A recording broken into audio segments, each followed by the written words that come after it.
Well, hello everyone. This is Data Driven Formula One with Patrick and Sangana Pogrebna.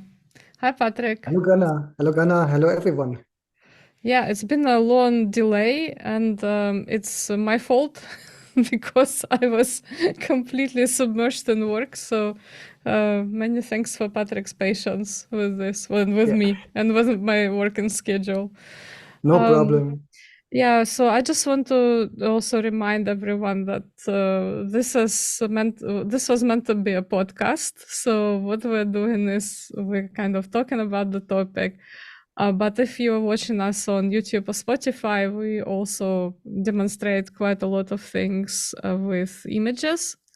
And we only share images that we can legally share based on Creative Commons license or any other images that we can show ethically. So, we always encourage you to actually watch the original footage from Formula One or from commentary associated with Formula One. So, this is what you can expect if you're watching us the first time around. But we always appreciate likes and comments. So please do engage with us.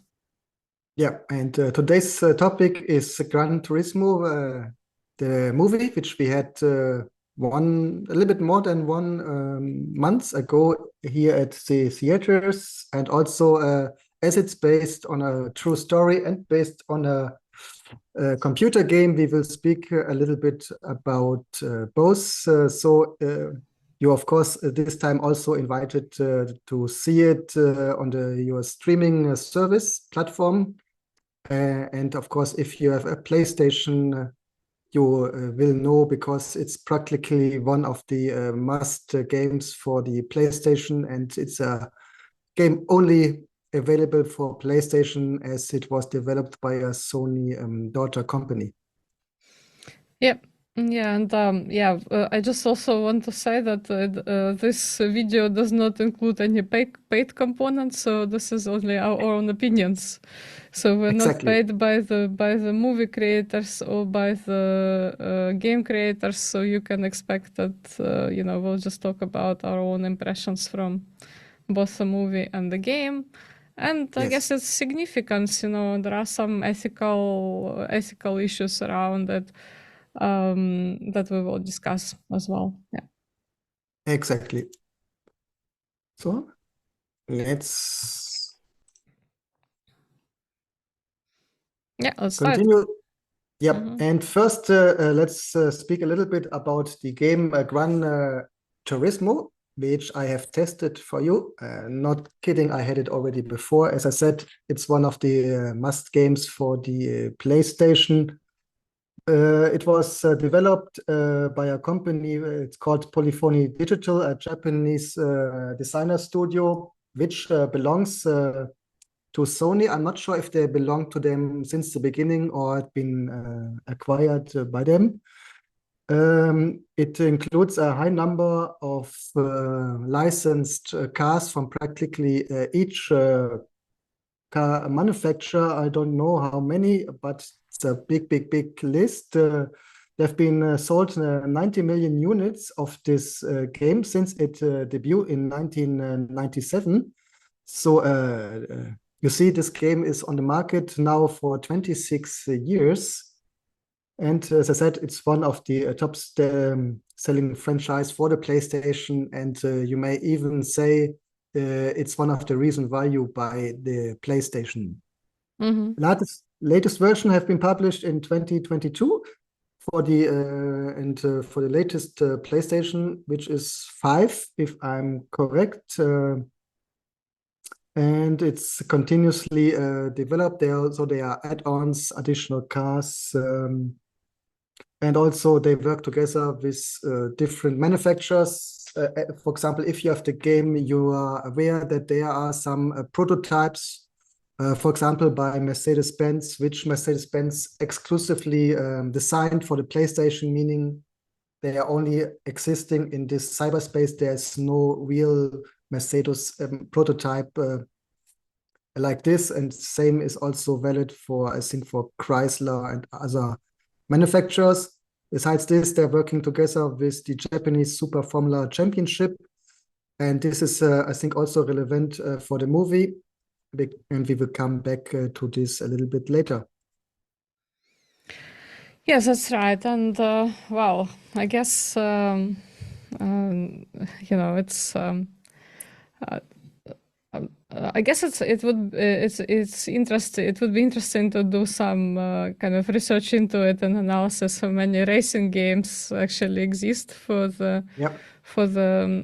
PlayStation and to be fair, the Nintendo Switch and to understand like how And the Xbox, like of course. and the Xbox, and like what is the most popular one.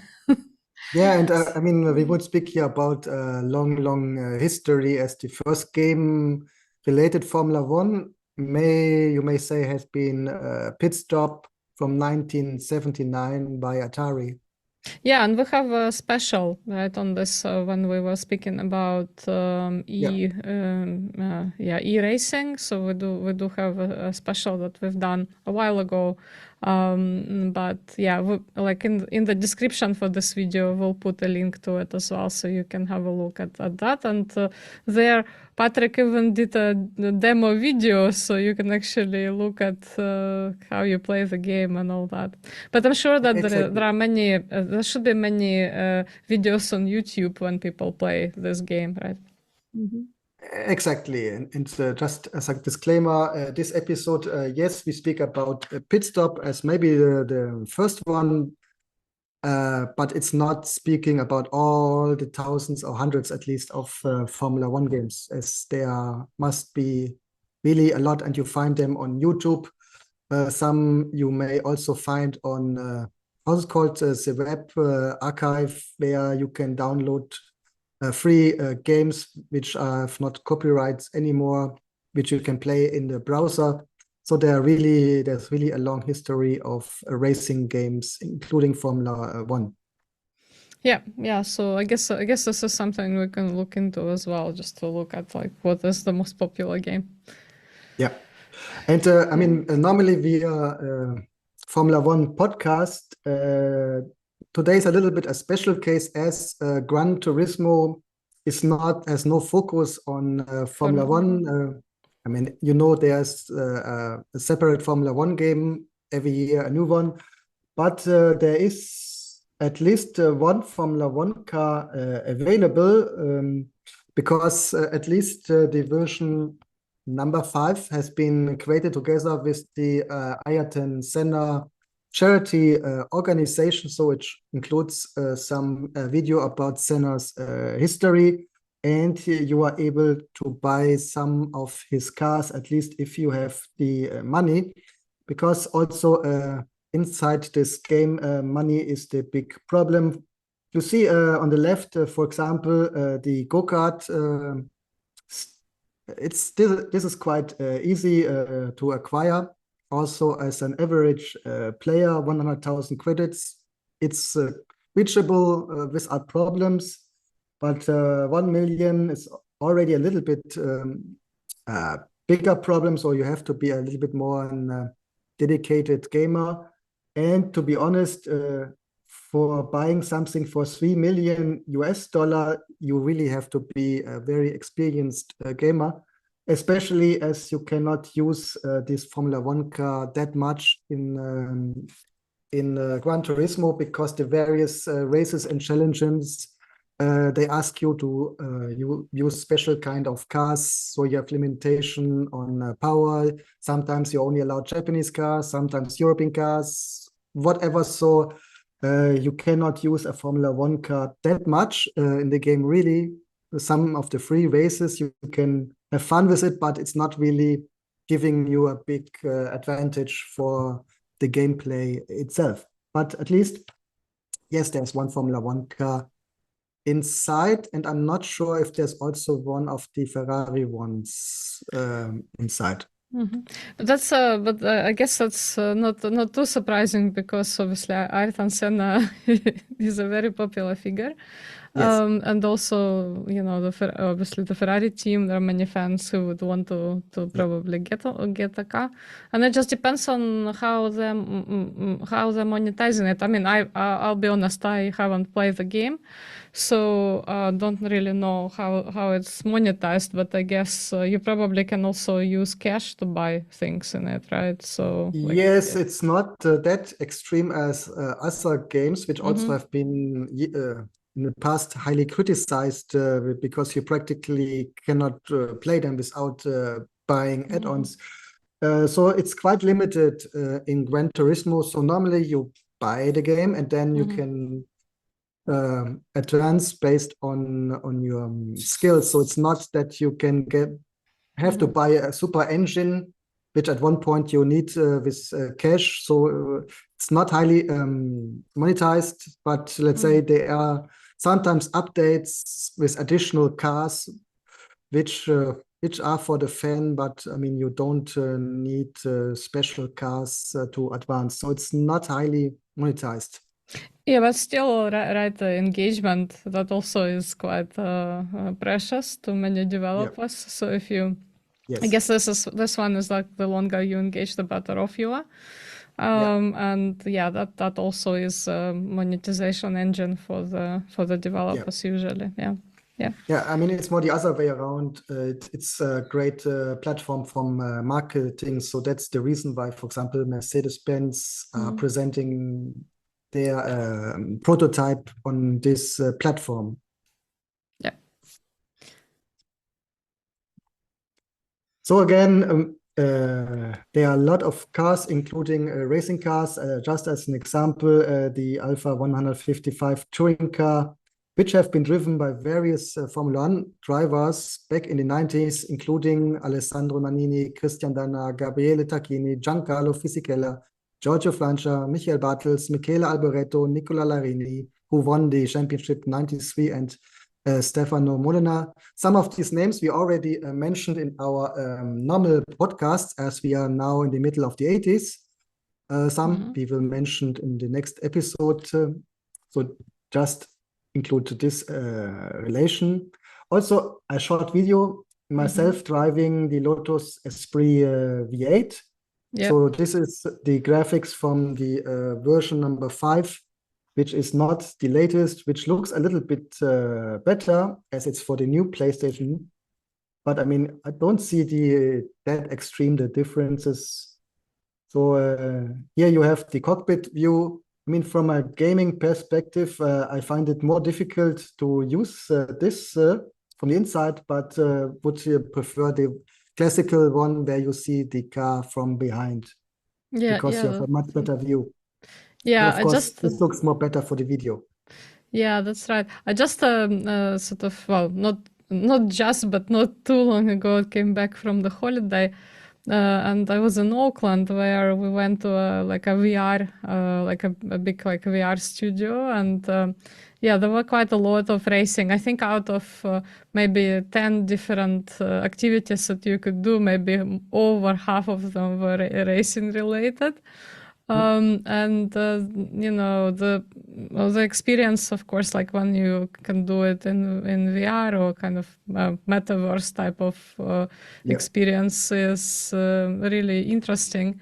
And yeah, I found that actually, yeah, I was a lot better in like Formula One style car or motorcycle than in this like more road based car, because I just Yeah. don't have like the, you know, the sort of, I'm not used to the surroundings. But yeah, it looks good. It just looks like a really nice interface. Maybe I should try it. Yeah. Maybe you should. Yeah. Especially interesting for people outside Germany, because with all the speed limits, you not really can drive your car, whatever you have, quite on the limit. That's right. That's right. There are not many places that you can actually, Yeah. unless you drive in the actual circuit. Like here Yeah. in Australia, we have Bathurst 1000, and Mm. I actually work a lot in Bathurst, and there is a circuit. Like, as basically, I can see it from my office window. But unfortunately, for the general public, like if you are obviously a part of supercar community, on the day of the race, you can drive it very fast, and you can also go to practices. But members of the general public are allowed to go on the circuit like every day, but they only allowed to drive it on some like ridiculous speed limit, like 6 miles an hour or something like this. So like you really have to be very careful with it. But I actually do have like footage when we went around the circuit. So I will probably, Patrick and I might actually talk about it, to do a special episode on it, because there is also a really nice museum nearby. Of course, it's not Formula One, but still quite an interesting place to go and see the maybe road race. Yeah. Yeah, and this would then also relate a little bit more again to our today's topic. One of the few racetracks where you can drive with your private car without speed limits is the Nürburgring. So when you go there, of course you have to pay. You get a helmet, because I said there's no speed limits, and there are always accidents. You just have to look a little bit in YouTube. You find a lot of people crashing their private cars at the Nürburgring, including more heavily accidents. So this would be one of the few racetracks where you really can drive freely with your car on the personal limit, and unfortunately sometimes over the limit, as there are a lot of people who are not really skilled. Yeah, but it's also, it is also one of the most dangerous tracks. Yes. One of the most difficult tracks. Yeah, I haven't been around Nürburgring in a car, but was Silverstone, for example, and Monaco. But it's not really. I cannot even imagine. I mean, it would be nice to try Nürburgring, but I don't think I have the guts to do it, because it's just just a very difficult track.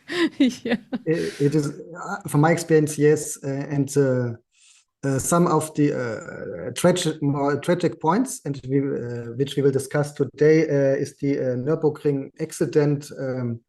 And I mention this because the complete Nürburgring Nordschleife is part of the game. And so you can drive the Nürburgring, and you can even drive it with the mentioned Nissan, which have been involved in the accident. And even if you drive the Nürburgring on Gran Turismo, you see how difficult this track is in comparison to normal today's tracks. right.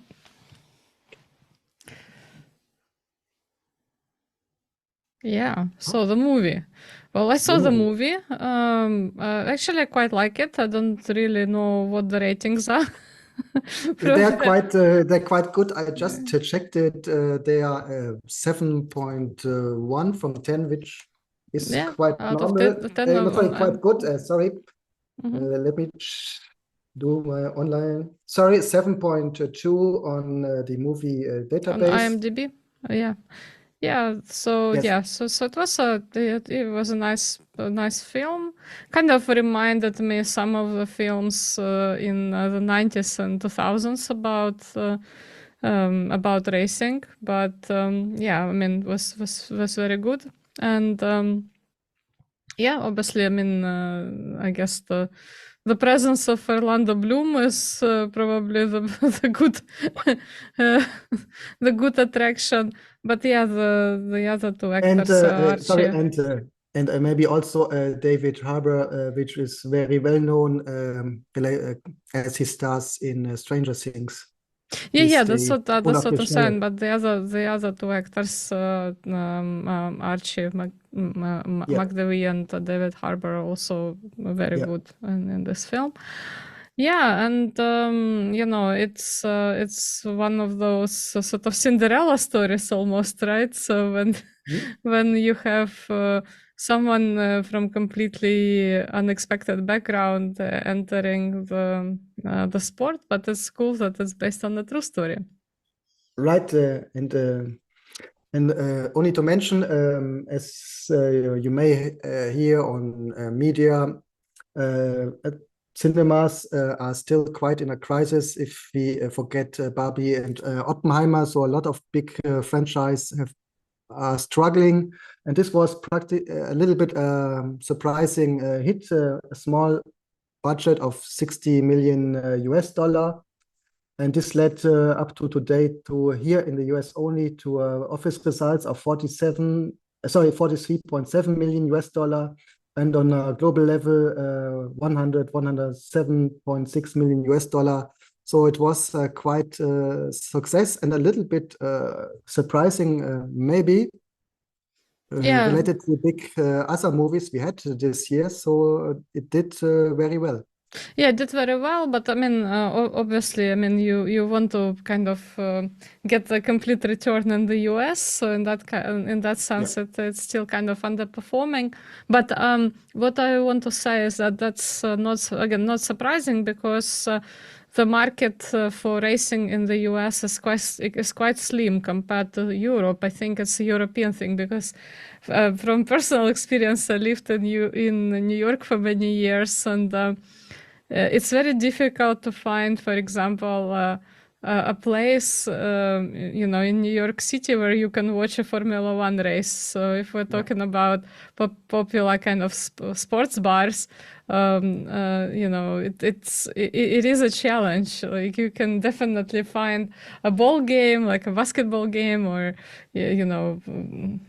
American football game very easily, but to find a place where you can watch on a big screen some racing, it is tough. Yeah. Yeah. And besides this, it wasn't practically a US story. It's more related. It UK. happens in the UK. That's And right. besides this, here in the US, the PlayStation is not the leading console, but the Xbox. Xbox. So it's also not in opposite to Europe, where I think the PlayStation is more popular than the Xbox. Yeah, but still, they did Yeah. pretty well. So I guess this was Yes, more it did targeted. quite well. Yes. Yeah, I mean, it paid for itself. It doubled, Yes. sort of, Yes. more than doubled the budget. But yeah, it probably was deliberately created for the European market more than Yes. for the US market. Yeah, Yeah, absolutely. and also of course, the Asian Japanese market. Yeah, and I think the flow of the film is very much kind of more European than well, in my personal opinion. I don't know what the creators wanted to do, but yeah, so it's much more reminiscent of the European films, because there is a lot of character development. So it's not a film that you watch for. I mean, there are great racing special effects, but yeah, I think it's more about kind of character development and what happens with John Mandelborough, who is the kind of the prototype of the main character, than the racing itself. Yeah. Yeah. What may have helped a little bit here in the US and also on global level, I could imagine, had been the big success of the Ted Lasso Apple Plus series, which have, even if it's about soccer or football in the UK, it was also a big hit here in the US. So maybe this also opened a little bit the doors for this movie. I could imagine. Yeah, and I think this is also an important point that we have on the slide now. So I think it was quite controversial to do this story, because John Mandenborough, who actually was the prototype, he was in fact involved in a tragic crash, and was he basically was the person who put kind of other people's lives in danger, and in fact accidentally killed a member of the audience. So we will see that. And yeah, we also want to warn you that there will be some kind of more distressing images when we get to that. So this film was actually subsequently also criticized not only for picking this character but also for having the crash scene in the movie. Yep.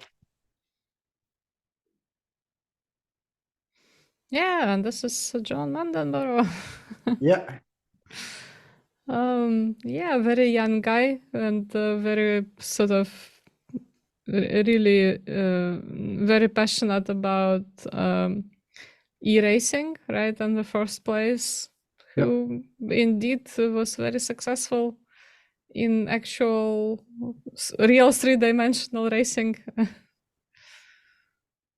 Exactly, and he also came from a sportive family, as his father, Steve, was a professional football player in the UK, and he was John. I think he was a blue-collar worker, if I'm correct, but with a big passion for sim racing, and sim racing, not the professional one. But games like Gran Turismo. So here he won the Gran Turismo Academy, which I think also have been sponsored by Nissan, which gave him then the opportunity to drive the Nissan cars, like, for example, in the Dubai 24-hour race.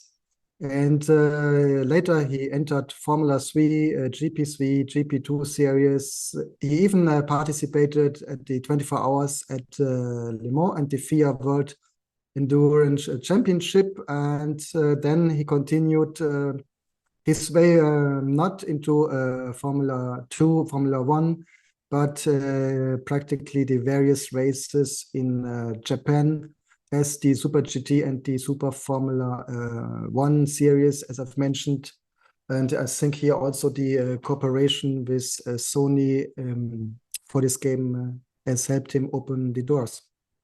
Yeah, that's right. And this is a very so we kind of during the pandemic we discussed sort of what was happening. So this is a story of a person who was a gamer, right? And then he became the racer.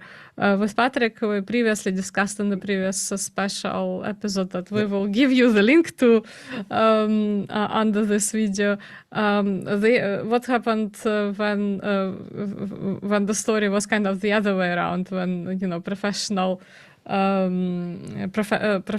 drivers and especially Formula One drivers were driving in gaming championships and in e-championships, and we will talk about some of those today as well. Yeah. Yep. So Here we go. and here we have a little bit his career starting in the 2011 with the GT4 European Cup, which have been e-racing, and now we are speaking about more professional events, even still with Gran Turismo number 4, but I think already with sponsored hardware, so not just the normal PlayStation controller, but some more sophisticated hardware. And not last year, still this year, he's been active in Japan in the Super Taikyu series. Yeah, and you can see that he's been also. The surprise for me is the 24-hour Le Mans results are very, very good for, especially for a person who doesn't sort of came from gaming background. That sounds like really, really great. So he's got a second and fifth, right? Which is quite amazing. Yeah, and also if we speak about the British F3 Championship, a sixth place.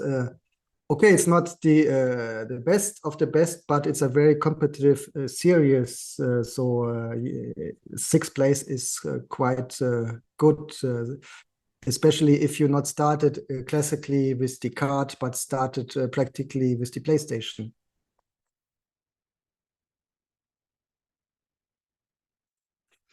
Yeah, so that's these are the sort of the distressing images that I sort of was talking about, and this is the accident that Patrick and I were talking about earlier in 2015 when Mardenborough basically crashed in Nürburgring, and several people in the audience were, I mean, basically his car went up in the air, and unfortunately he well, accidentally, but he did hurt several people Yeah, who were watching, several fans, and one of them actually lost life as a result of yeah, this.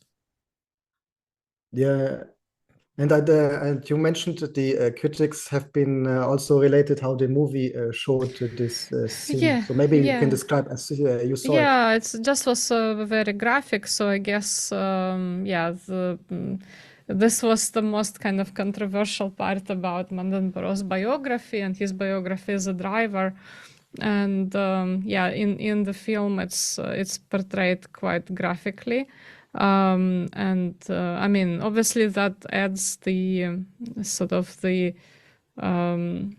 probably the drama to the film. However, it is also probably quite distressful to watch if you are, you know, the relatives of the people who got affected by this, and you know, it's just something that I guess filmmakers could be more careful about, because it just depends on how you show it, right?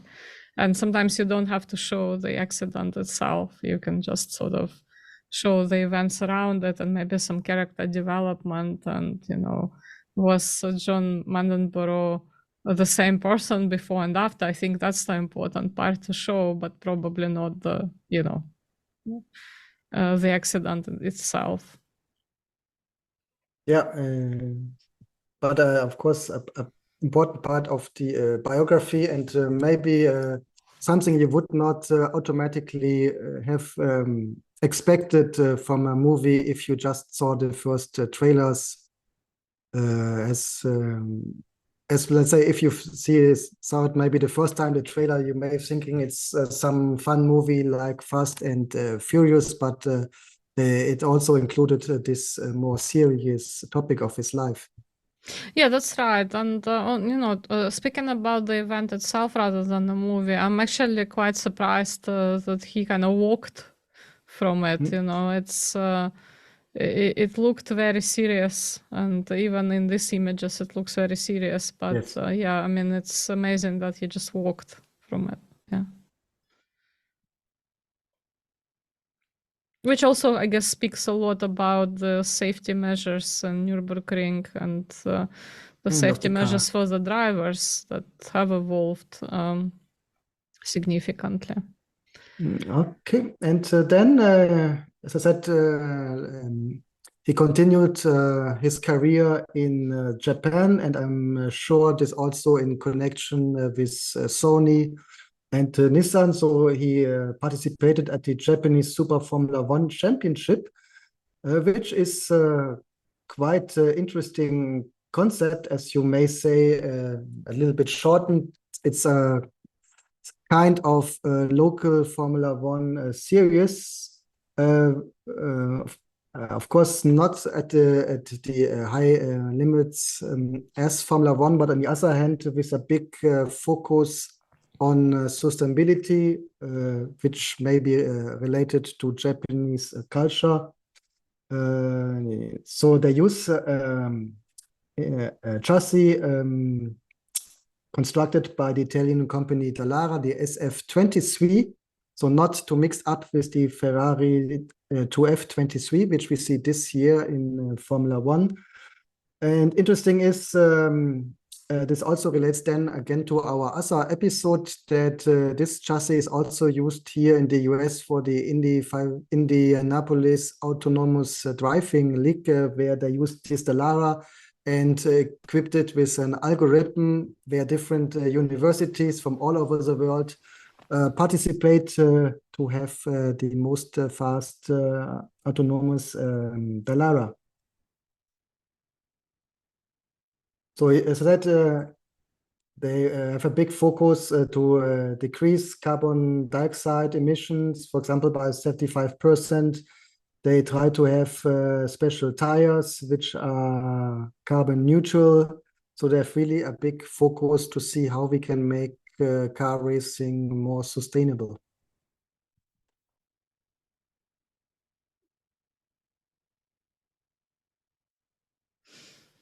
Yeah. So we discussed this guy. That's actually what I meant. So this is George Russell, obviously, and yeah, he well, you at the time when he was competing in the and won the championship in the e-racing, he actually was a driver for Williams, I believe, that year. And yeah, we were talking about how he. Actually was probably sort of a great driver who didn't have enough opportunities with Williams team because the car wasn't there for him. But yeah, he actually is one of the examples when we had a Formula One driver in E Championship, and he was very successful there. Yeah, and interesting as we saw in COVID times is that especially the younger Formula One drivers did also very good in e-racing, a little bit less the older ones. And so, I mean, the general question is when we will see the first Formula One driver who started in e-racing, as we see with Jann, he went up to Formula 3. Not completely made it, but I would assume it's only a question of time for somebody who maybe started first in e-racing, switch to physical racing and make it up to Formula One. Yeah, but Also important, yeah. Yeah. I was just gonna ask her, but it's a big question of whether it's the same skill, right? Is it the same skill Yes. that you're training? I think that probably the visual reaction, yes, but I mean there is a lot of kind of physicality when you're inside the actual car, and the reaction probably is not only kind of mental and like dexterity, like when you're working with your hands, but like your body has to respond very quickly. So I'm Correct, guessing yes. that unless you are in like a complete simulator of the car, it's probably the skill that you are developing is not exactly the same. Or even though of course, you are still reacting a lot with your hands, right, as a Formula One driver, Yeah, but it's still like I think there is probably more to it than just hands and brain. yeah. You have a good point here. On the other hand, what may support this theory is that the cars themselves they become more like computers. So 2023 Formula One, I mean, you see here the steering wheel. There's a lot of electronics, so this may help a little bit that we find this. And also, on the other hand, the costs for real racing, including kart racing, is very high today. And Lewis Hamilton had said some years ago that if he would start today his career, it wouldn't have been possible because his family hadn't had the budget to even finance his kart racing. Yeah, but I mean, this is actually an interesting point about diversity and inclusion in Formula Yeah. One. So you would have thought that e-racing kind of makes it very accessible to women or to some underrepresented groups in Formula One. But we don't see many women, at least there are not kind of famous examples of women winning the each championship, or so I'm wondering why it doesn't that sort of the diversity inclusion, why it doesn't catch up with the e-racing? Because I mean I appreciate the barriers to physical racing for women, but e-racing should be accessible, and we just don't see many women there either. So that's an interesting thing that probably some researchers should look into, maybe some anthropologists. I just wanted to suggest the same. It would be a good topic for study. I mean, as you still hear sometimes in normal popular articles is that the gaming scene is still very male dominated, so maybe not that attractive for young women to enter. That's right.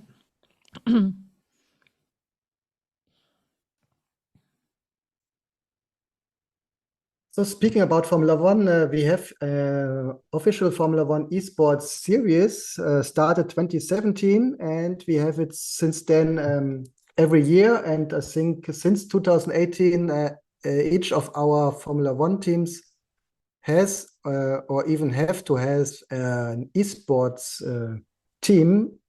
So we see for example, the 2018 championship won by the Mercedes driver, then the next 2 years won by the Red Bull driver, then again Mercedes, and then McLaren.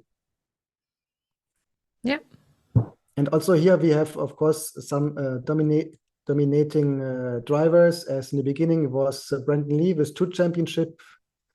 And then Jarno Opmeer first participating for Red Bull and then switching for Mercedes. So I may assume that even on a more limited level, they have been stars in their scene. For example, also invited to the annual race of the championships, where at least on the earlier races, they even, and here we have the combination of Blakely and Opmeer.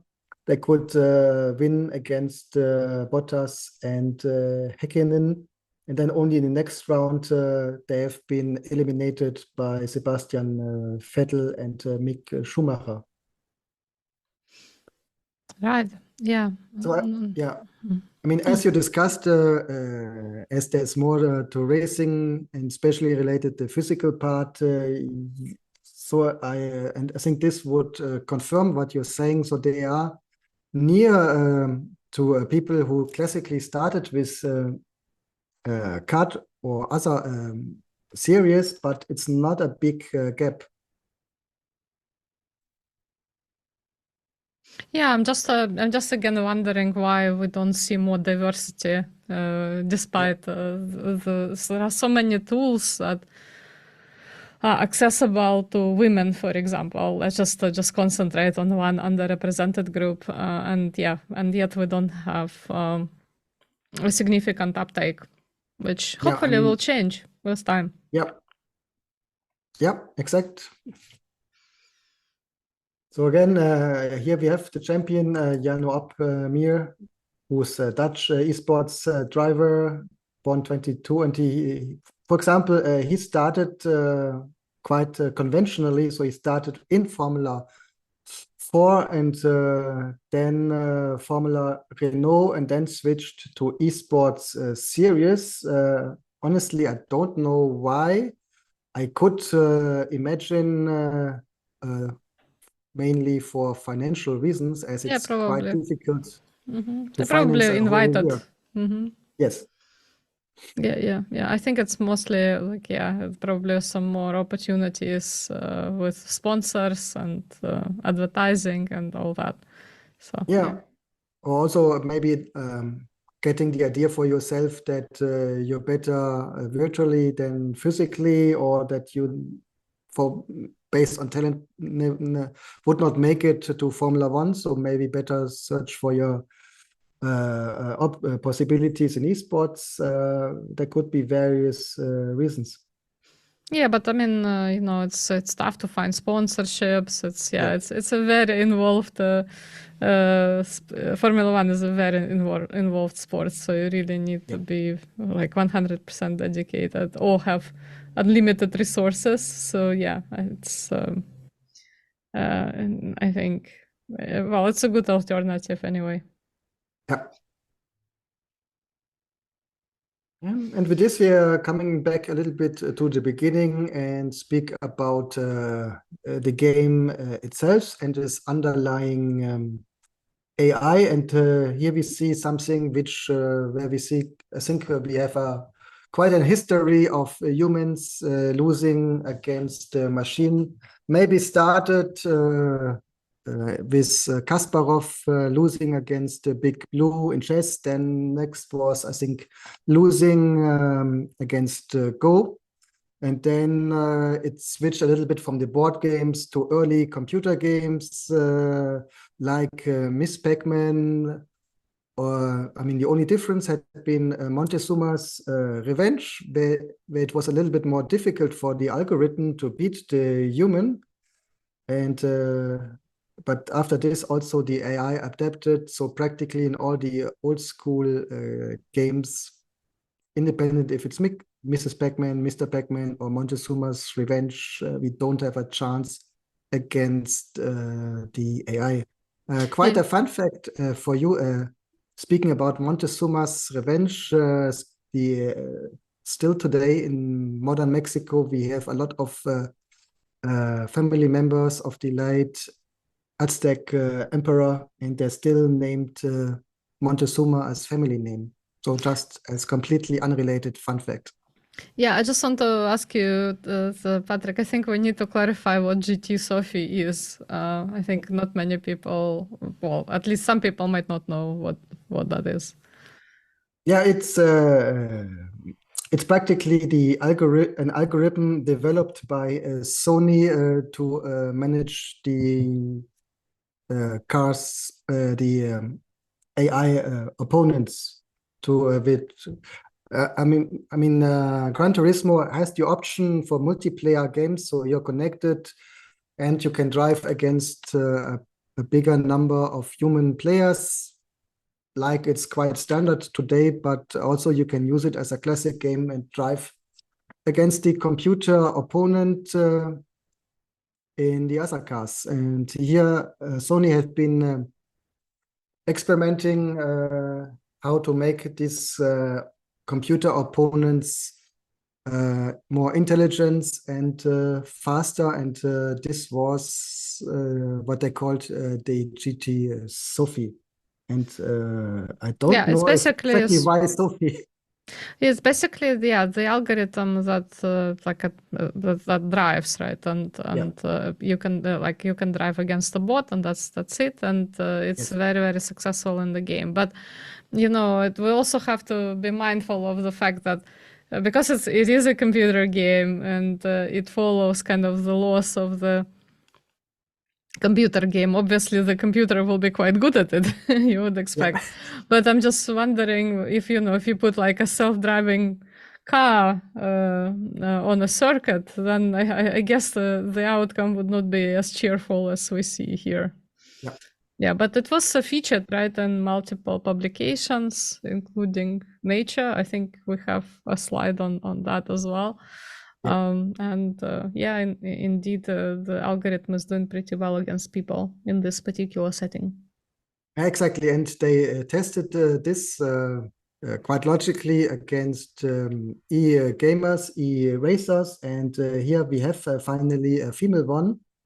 So there had been a group of e-gamers, and one of them had been Emily Jones, and she's from Australia, Melbourne, and member of the esports team Trans Tasman Racing.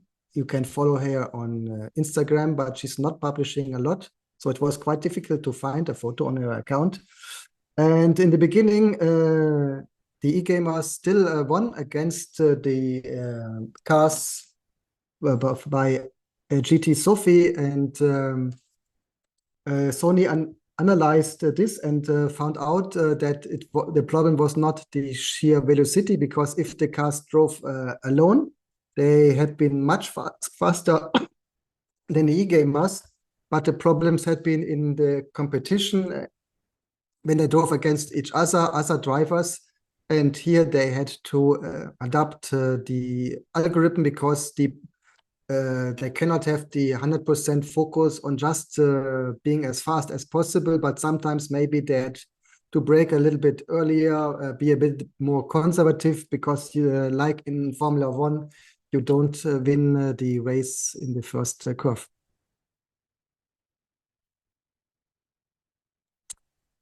You can find the results of this analysis in Nature, in Driving Force. You can find this on the internet, and also Sony published a whole website about GT Sophie. That's right. And yeah, but like I said, it's quite um, it's not very surprising that within the parameters of computer game the algorithm is doing well, because Yeah. obviously there is an algorithm that is running the game. Yes. But yeah, I guess in the physical world we have all sorts of problems with self-driving cars, and they still Yeah. haven't been resolved after so many years, right? So yeah. Yes. Exactly, and I mean the known topic is a board game is quite limited reality. Even if it's sophisticated as a Go, there are thousands of possibility, but it's still quite small related the big world, and the same in a video game. So I mean we see therefore a series of losing against AI in the limited game realities, starting the small chess, going to the bigger Go, going starting from the classic small games, and practically I think in all games we don't have a chance against the AI independent if it's the normal shooting games or racing games. So this is quite a serious, at least in the limited realities. Okay, we also will put this link in the description of the video so you can get more information about GT Yeah, Sophie. you can explore it for yourself. Yep. That's right. And also, if you like the games and the movie, you find the soundtrack albums. I just read an article last week that also the albums from the game and the movie, they're always selling quite good. So gamers are really fond of the soundtracks of the Gran Turismo games. So it's a quite good selling soundtrack, which you find, of course, also on the streaming platforms. Right, and as usual, we encourage you to watch the originals, and Yeah, yeah. So yeah, be mindful that not all the footage that you see on YouTube actually yes, is licensed. So yeah, you just need to be very careful with that. yes, please.